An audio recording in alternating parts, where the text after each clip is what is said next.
Welcome to 3 Count Commentaries. I am MongoSlade, and here today we're going to discuss Too Much Too Soon, the Dark Side of the Ring episode on Tony Atlas. Tony Atlas is an interesting case because when you're talking about Tony Atlas, you're talking about a wrestler that kind of peaked in 1983.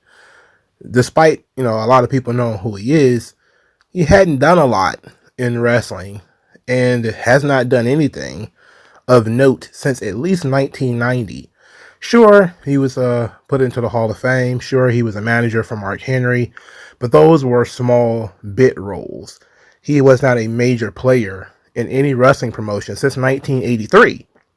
So the Tony Atlas story is mostly going to end up being about his weird fetish and how he managed to blow all the money he made.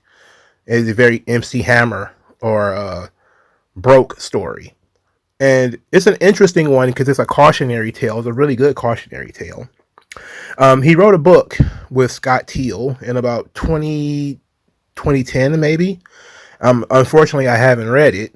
But he did do a sit-down interview with Mike Mooneyham in 2005 and ended up being a 6-part conversation. So I can expand a little bit on what took place here in Dark Side of the Ring. It's very difficult to do research on somebody like Tony Atlas because, again, he has not been relevant since the 1980s.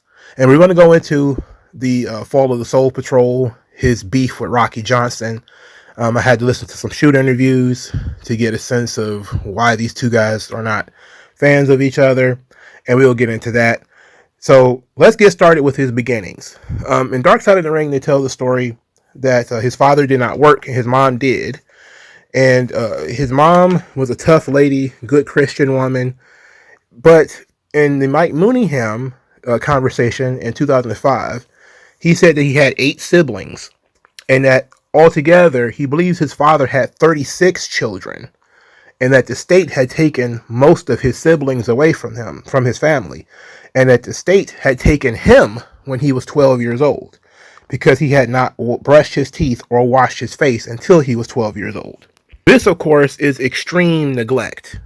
It's hard to argue that you had a good mother if the state took her from you and you had not bathed or brushed your teeth in 12 years, which seems like an exaggeration, which is a hallmark of pro wrestlers, that they tend to exaggerate quite a bit. But he said he was in a state home from 12 to 15, and that's not mentioned at all in Dark Side of the Ring. He does mention that he was pushed and that he cracked his head open and caused some brain damage. Because one of the things that is a recurring theme throughout reading anything about Tony Atlas is that people say that he's not very smart. He's not bright. He's a little slow. I think Rocky Johnson said that he wasn't all there. And another thing Rocky Johnson would say is he had $1 million body and a 10-cent brain. And he would say that, I listened to Rocky Johnson talk about Tony Atlas in different interviews, and he would use that same line, $1 million body, 5-cent brain.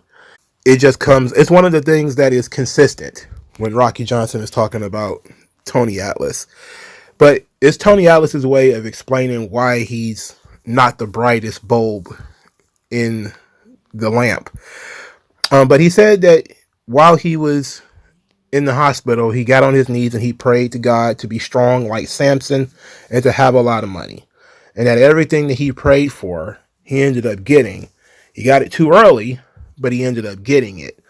The interesting bit here is that he sort of blames this head trauma for his shoe fetish. Now, he says it's a shoe fetish and that it's not sexual, and that he doesn't have a foot fetish. He has a shoe fetish. And maybe there's some delineation there. For most people, there's not much of a difference, but for him, of course, as a person who it is happening to, this is, of course, a major difference. And this opens up, even though it's kind of out of order, it opens up a discussion about his WWF run, his early WWF run, as in 2011, he claimed that Captain Lou Albano came to him backstage at a WWF show and told him that the McMahons were thinking about making him the champion. Now, which McMahon? We don't know. This is an important answer because Tony Atlas was a top guy in the WWF during that transitional period from Vince Sr. to Vince Jr. So what date this thing occurred at is pretty important because then we would have known which McMahon was making the decision. It was more than likely Vince K. McMahon, which would be Vince Jr. But he said that Captain Lou Albano told him that he was going to become the WWF champion and that the plan was for Ken Patera to defeat Bob Backlund, and he would be the transitional champion between Bob Backlund and Tony Atlas. That's what he said in 2011.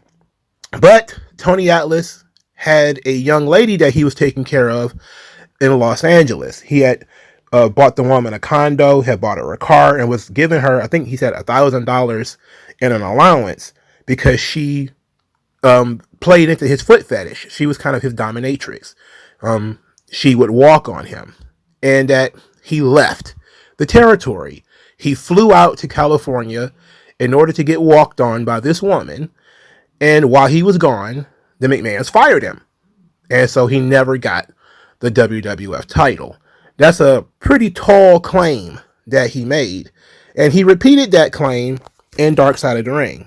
Not in so much detail, but that's the claim that was made in Dark Side of the Ring, is that Vince McMahon said, I'm going to make an example out of you, after he decided to skip shows to go to California to engage in this clearly non-sexual fetish that absolutely had to be done at this particular point in time. Now, again, pro wrestlers sometimes are big fibbers, so we don't know if Tony Atlas is telling the truth. But it sounds like it was around the time that Vince McMahon Jr. was considering taking the belt off of Bob Backlund, because we know he did take the belt off Bob Backlund, but he used the Iron Sheik in order to do it, and then the belt ended up going to Hulk Hogan. So it does make some sense that this entirely thing is possible. Of course, Captain Lou Albano was there and in the office at the time. He was one of the holdovers from Vince J. McMahon. So it's entirely possible that this is true. But that would mean that Tony Atlas skipping shows actually cost Ken Patera the world title too. Now, I'm not so sure that's the case. But the shoe fetish is, of course, one of the most notable things about Tony Atlas. Therefore, it is absolutely something that should be discussed. And if that cost him the world title, that and, of course, drug addiction, which, happens to every wrestler at some point, it's an interesting conversation about maladaptive behaviors and about, even though he claims that this is not sexual, it was clearly some kind of addiction. Because if it made you leave your job in order to do this, if you were taking care of these people, like he was talking about, and I think he said this in the Mike Mooneyham piece, that one of the reasons why he went broke is because he could not live knowing that other people didn't have. So if he had a little bit, he would share. He would get a nickel, and people would come to him with a quarter worth of problems, and he would try to take care of them. Very similar to what you hear from other athletes, football players, basketball players, etc. You have an entourage, or you have all these people who hang on to you. They discussed it in Dark Side of the Ring as well, how he wanted to fit in, and so he would buy out the bar for the boys, buy the boys drinks. He would take a woman on a date, but he would buy her clothes and shoes and all sorts of stuff for the date. And then because he had a shoe fetish, he would buy the shoes that he wanted the woman to walk on him. And all of this starts to add up. And then, of course, he's becoming more and more into drugs, which he said he didn't pay for, but they were just available. And this is a recurring thing for Tony Atlas, so it's probably true that there were so many drugs in the locker room that he didn't need to buy drugs. But drugs is there, and drugs is a part of the career and a part of the life. And when you add that to his wasteful spending, it makes sense that he becomes very irresponsible, and he becomes a person that the company can't trust. One of the many recurring Tony Atlas quotes is him saying that Vince McMahon told him, I'm going to make an example out of you. And in the Mike Mooneyham piece, he has a pretty damning line that he claims Vince said to him by saying that Vince McMahon once told him that every time you see Hulk Hogan, remember that shoulda, coulda, woulda been you. I mean, imagine being told something like that, if that's true, if it really did occur, and then Hulk Hogan is simply everywhere. He's on he's on television, he's doing movies, and you're saying to yourself, that should have been me. That's probably would have made anybody suicidal. And of course, he claims that he was suicidal after he got fired from the WWF. This would be after the Soul Patrol, of course, not before the Soul Patrol. But he was fired around the time that they were talking about making him the world champion. Now, this is where we get to the Soul Patrol, his tag team with Rocky Johnson.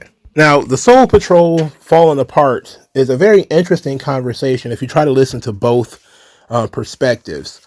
Now, according to Rocky Johnson, after Vince McMahon fired Tony Atlas, Rocky Johnson got the call. He was out in Oregon. He got called to, basically they were going to rehire Tony Atlas, but they wanted somebody to watch over him. And so Rocky Johnson was hired to do that. Rocky Johnson came in for a little bit. He was working as a solo act, and then when they brought back Tony Atlas, it became the Soul Patrol. This was around 1982 to 1983. They, of course, won the tag team titles in November of 1983, and they would lose the belts in April of 1984. Now, Tony Atlas claims that the company didn't do anything with them as a tag team champions. And that they were given the belts, but nothing really happened. But they were champions for a really long time. And if you actually look at Cage Match, they had several title defenses. So the argument that they really weren't doing anything as champions is not really 100% factual. Now, it was mentioned in Dark Side of the Ring, and it's been discussed in several shoot interviews, that these guys didn't get along. Tony Atlas often says, and he says it over and over again, that promotions often had a one black guy quota system, and that Rocky Johnson was brought to the territory, and the only person who could take his spot was Tony Atlas. And in Dark Side of the Ring, it was a discussion that they were building the tag team matches around Tony Atlas in order to get him over, and that he was seen as the star of the team and that sort of thing, and that would piss off Rocky Johnson. Rocky Johnson seems like he knew he was being brought in to sort of mentor and look over Tony Atlas, but Tony Atlas was being difficult, and that he said Tony Atlas wanted to skip shows or was willing to skip shows. Tony Atlas, of course, denied that. When you look at Cage Match, which of course is not complete, but it seemed like Tony Atlas actually did go to these shows. However, that being said, Tony Atlas claims that Rocky Johnson was trying to sabotage his career, that Rocky Johnson wanted to be the top black guy in the company, so he would sabotage Tony Atlas, saying that he relied on Rocky Johnson to get a ride, but Rocky Johnson would often leave him at the hotel, not tell him where they were going, just take off on him, and that he would often ask the bosses, Chief J Strongbow or whatever, to put SD Jones, who was another black guy, with them to make sure that Tony Atlas would make these shows. And if you look at Cage Match, you see that they started working as a trio, SD Jones with the Soul Patrol. And you could see these matches, and you could tell that there is some truth to what Tony Atlas is saying, and that SD Jones traveled with them to make sure that he would get where he needed to go. So then the question becomes, is Rocky Johnson trying to sabotage Tony Atlas's career, or is Tony Atlas so irresponsible that he needs two people to make sure he gets where he needs to go? And it seems like it's a lot of the latter. But there's also some Rocky Johnson things that were said that, are kind of suspicious. For instance, in shoot interviews, Rocky Johnson would talk about working with the Wild Samoans. Of course, he's married into the Wild Samoans' family, and he would tell the story that the Wild Samoans would just basically beat the shit out of Tony Atlas. But they would work very soft with him, but they would beat the hell out of Tony Atlas. And it was a recurring thing, and Tony started to catch on that the Samoans were kicking his ass while they're not beating up Rocky Johnson. But to that point, Rocky Johnson realized that the matches were always structured so that Tony Atlas would look good. And he mentioned that in the shoot interview he did with Hannibal in 2017. This plays into Tony Atlas's belief that Rocky Johnson was trying to sabotage him and that Rocky Johnson was jealous of him. Now, it should be noted that at this point in time, around the Soul Patrol time, Tony Atlas is barely 30 and Rocky Johnson is nearly 40. So you're in this situation where this guy is the mentor and he's got the inroad with these guys who are these tough dudes that you're working with all the time. And because he's married into their family, they're working light with him. But when they do the big hot tag and you come in, well, they're just beating the hell out of you and they're cutting you off and not making you look very good. That leads some credence to what Tony Atlas is saying in terms of Rocky Johnson and the Wild Samoans kind of sabotaging his career. And to that point, not only were they beating him up, but if they were taking a whole lot of bumps and allowing Rocky Johnson to look good, then, you know, to the audience as well as to the office, it makes Rocky Johnson seem like he's a more important piece to the tag team than Tony Atlas. But apparently the guys got into a fist fight right before they lost the championships. Tony Atlas and Dark Side of the Ring claims that he didn't know they were going to lose the titles the night that they lost them and that he was never told about that. That doesn't seem realistic, but it does seem like they may have told Rocky and then just said, hey, the other guy's just going to have to go with it. So at the end of their tenure, this is according to Tony Atlas, Rocky Johnson went to Vince McMahon after the end of the Soul Patrol and said that he was not going to be a jobber like S.D. Jones and quit the company. And because he quit in that fashion, Rocky Johnson was never asked to come back until The Rock was a star in like 1997.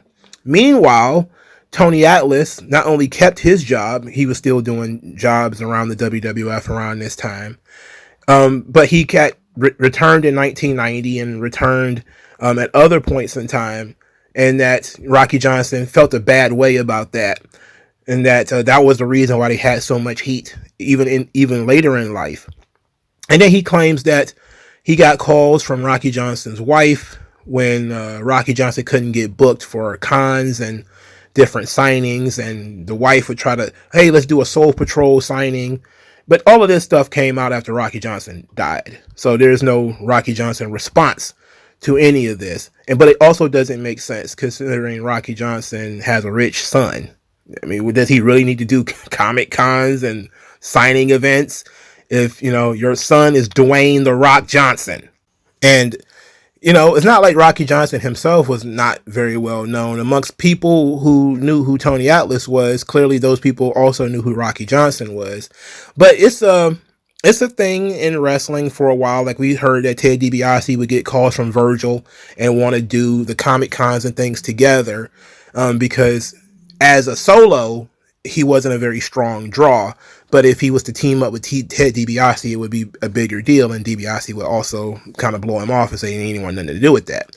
Now, Rocky Johnson, in a shoot interview with Hannibal TV before he passed, he did say that they continued to do business together, and that they used to do independent shows and things like that together, and that Tony Atlas actually owes him some money because they did a show, and Tony Atlas just vanished with the money. He took the money and ran. I guess he got Rocky Johnson's portion of the money. And considering he is always in dire financial straits, he took the money and ran off. And so Rocky Johnson said he'll never do business with him again. But this was in 2017. You know, Rocky Johnson would pass away shortly thereafter, I think 2 or 3 years later. Now, another interesting bit that should be discussed in relation to the Soul Patrol is that they lost the tag team championships to Adrian Adonis and Dick Murdoch. This is interesting, of course, because Dick Murdoch is a noted Klansman. Even his former tag team partner, Dusty Rhodes, claims that Dick Murdoch was in the Klan. Jim Ross claims that Dick Murdoch showed him his Ku Klux Klan membership card. Can you believe that Vincent Kennedy McMahon, who would have been the boss at this time in 1984, he would have owned the company for about a year or so, booked a Klansman to beat the black guys for the tag team championships? Now, Adrian Adonis is probably not a Klansman, But Dick Murdoch, there's enough evidence from various different sources to say that he probably was a Klansman. Either Vince McMahon did that on purpose as a slap in the face to these guys for their antics and how they behaved while they were on the road and, you know, their attitudes, or he is the worst at realizing who he's putting over in matches. Like, it's entirely possible that he didn't know, but I don't see how he couldn't have, considering it seemingly was so many. But a lot of these people weren't around at the time. Like, Dusty Rhodes wasn't around in 1984 to tell Vince that Dick Murdoch was a Klansman. Jim Ross wasn't there either. But I think Bad News Brown said that Dick Murdoch was a Klansman, and he would have been there. So there's a whole lot of stuff there that cannot go ignored. To that point, Tony Atlas talked about racism. Now, of course, this always comes up. Now, Tony Atlas claims that he was found by the Crockett's when he was a young man at the YMCA powerlifting, and he was paid to train. Now, this parallels the story of Mark Henry, who was paid to train by Vince McMahon, and he had no experience in doing so, and that led to a lot of jealousy among the boys. Tony Atlas claims that he was paid $150 to train at Jim Crockett Promotions, and, you know, the boys didn't really like him. He came in, he was working on top all the time. He was paid to train and then got pretty high pay as he was continuing. And he says that, you know, this translated a lot into racism, but the interesting bit is, in Dark Side of the Ring, he said that, you know, a white guy walked up to him and called him Tony, but he had been called nigger so much, he didn't know who he was talking to, which I thought was funny. And you hear this from old black people all the time. However, Tony Atlas has done interviews prior to that, you know, several years ago, where he claimed he never faced any racism in wrestling at all. So this was one of the things that is a bone of contention. In Ole Anderson's book, he talked about Thunderbolt Patterson essentially playing the race card all the time, regardless of the outcome. If he wasn't paid enough, he would complain that it was because of his race. If he didn't win enough, he would complain because of his race. And he said that Tony Atlas in Georgia got that same attitude, that regardless of what you paid him or regardless of what you did with him, he would always claim that it was because of his race that he wasn't further along. And this was an interesting point, because we got this guy who is saying at one point in time, you know, racism was everywhere, and he, especially since he's working in the South primarily, and then also in other interviews saying that he never faced any racism. And then from outside sources, another guy who's died in a book that's been out forever, you know, saying that Tony Atlas was himself a race baiter. Now, that being said, it should be noted that Teddy Long, who worked with Ole Anderson, said that Ole Anderson was a racist, and that Ole Anderson and Thunderbolt Patterson often worked together to keep Thunderbolt Patterson as being the only black guy on the cards in Georgia. Which, so you know that the wrestling politics is really thick.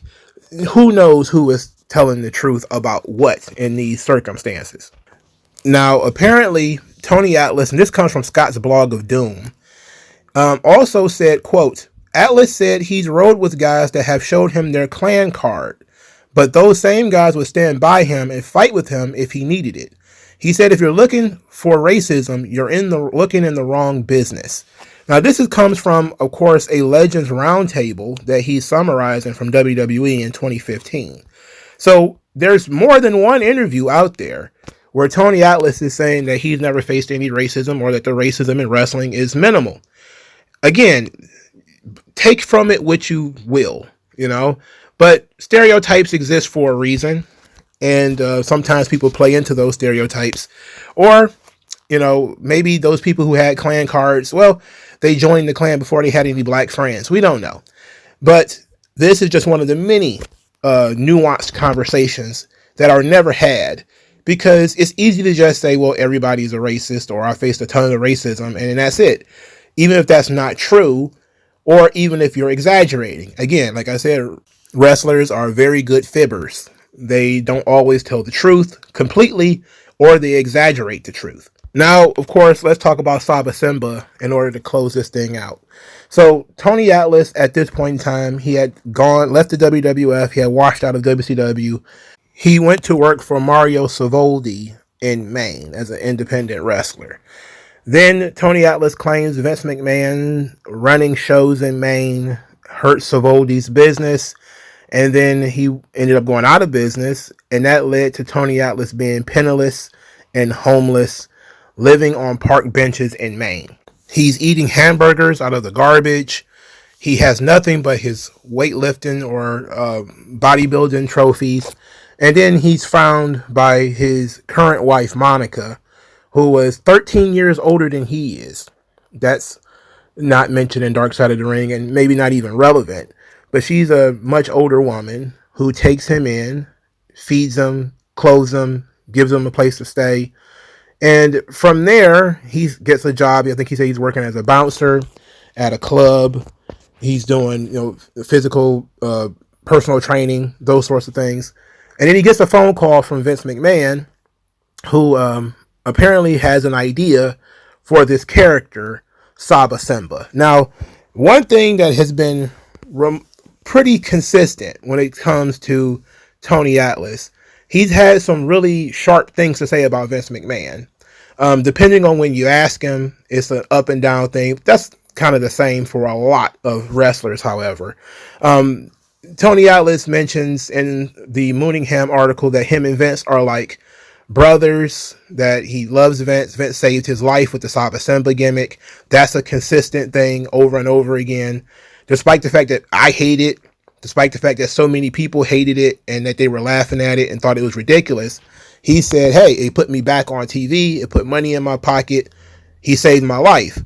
And then there are these articles where he claims that the whole thing was a concoction of Vince McMahon to mock him and to make fun of him and to continue making examples of him. Ricky the Dragon Steamboat in Dark Side of the Ring basically said that he looked at Saba Simba the same way as when he looked at him becoming a fire-breathing dragon, that it was sort of Vince holding a grudge against them for quitting or being irresponsible or, something like that, and that this was used to mock them. Now, this was in the 90s, right? The early 90s. Vince changed everybody for the most part. He turned Tito Santana into El Matador. This is around the same time Rick Martel became Rick the Model Martel. He was giving gimmicks to people who had been in there in the 80s. He was giving them all new gimmicks. So I don't know if it was making fun of him as much as Vince also likes to dupe things, basically do his version of things. So he wanted to have a Spartan brand Kamala and decided, hey, Tony Atlas would be great for this role. But then Roddy Piper is on commentary, and Vince himself is even on commentary saying that, yeah, this is Tony Atlas. He's changed his name to Saba Simba and getting in touch with his African roots, and now he's an African warrior. Just like Tito Santana was El Matador, but everybody recognized that it was Tito Santana, and it was said that it was Tito Santana, and nobody ever ran away from the fact that it was Tito Santana. So you could take it one way or the other. I've always hated this gimmick and think that it was completely embarrassing. But Tony Atlas, when you look at the context, Tony Atlas didn't have any money. He was out of the business. And this gave him a new chance. At least it put money in his pocket. And he was, even though Saba Simba didn't work out, it gave him, I think, another shot in WCW. And then that was kind of it for him as a wrestler on television. But there's this up and down relationship where he has with Vince, where he claims that Vince held a grudge against him. And he was continuing to say this in 2005, where he says that, WWF is giving Legends contracts to all these people, but he doesn't have one. And he was pretty upset about that. Of course, he would go into the Hall of Fame the next year. So all his bitching and moaning and complaining was for nothing, right? But he did mention that, he became the manager to Mark Henry. And that was at the request of Mark Henry, because the two of them have such parallel careers that they came in and was essentially brought in to be on top and were paid to train, faced a whole lot of jealousy. The pressure of the position was too much for them. Mentally, they couldn't handle it. And it was like, hey, it gives Mark Henry and Tony Atlas a chance to work off, their mutual issues, that they both had the exact same story for the most part, except Mark Henry actually fulfilled his promise while Tony Atlas never did. So it was a very good episode of Dark Side of the Ring. It was actually one of the weaker ones, but it was good. And I loved that they ended with showing Tony Atlas taking care of his wife who had had a stroke, and he was still taking care of her. So you can see the love story there near the end, where she took him in and took care of him when he was homeless and broke. And now she is being taken care of by him because she's had a stroke and she's, half of her face isn't working and she can't walk. But he's still there with her, taking care of her, bathing her, all that kind of stuff. The kind of things that marriage is all about and love is all about, and why people should love each other and get married, despite the fact that, you think you're going to be a playboy forever. This kind of stuff happens. You never know when you're going to get cancer or you're going to have a stroke or something like that. You want to have somebody in your corner. And this is Monica reaping what she's sown. And usually when people say that, they mean it in negative terms. But this is a positive.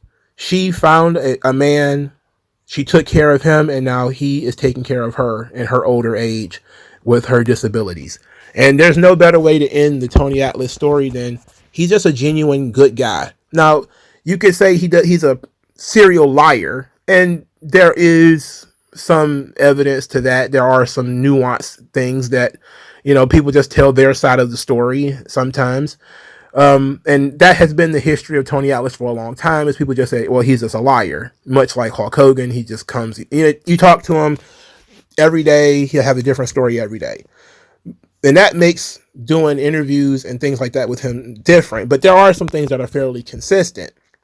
And then because he's done so many interviews, you can look at those consistencies and try to cobble together some level of truth. That being said, however, they didn't really go over his career too much. There's articles out there that Tony Atlas was main eventing shows with Harley Race, wrestling for the world title. There's a lot of stuff that they could have went into. They talked about almost none of his matches. It was almost like the wrestling part of his wrestling career was completely and totally irrelevant. Tony Atlas was a lot like, Bill Goldberg or Lex Luger, Ultimate Warrior. He was a body guy. He looked amazing. He looked tremendous. He had won bodybuilding awards. He was a weightlifter. But in terms of being a wrestler, it never really clicked. So that part of his game was actually not the most important bit. And they realized that they tried to make him a box office attraction based off how he looked. And it could have worked if he was more responsible. If he had not decided to prioritize getting walked on, his foot fetish / shoe fetish, if he had decided to, if he was responsible enough to travel by himself, if he had been careful with his money and took his time, there's so many ifs there. And that's always the case when people are, I guess you could say, a failure. You put that in quotations. When people don't live up to their expectations, a lot of it is personal issues that are unseen by the trained eye. And it's easy to blame those things on racism. It's easy to blame those things on a lack of opportunities. But at the end of the day, a lot of it is because of your own personal foibles. And Tony Atlas, I guess at this age of his life, is starting to recognize that. And that's why he wrote the book and entitled it Too Much Too Soon. That a young guy like him was given so much money and really good opportunities, and he couldn't live up to it, and mentally he wasn't prepared to be a main event guy, and he washed out. So his story is a lot like Chris Masters, and so much where there was a lot of expectations put on him very young, and he fell apart. Like, share, subscribe. I'll talk to you guys later. No one does it better.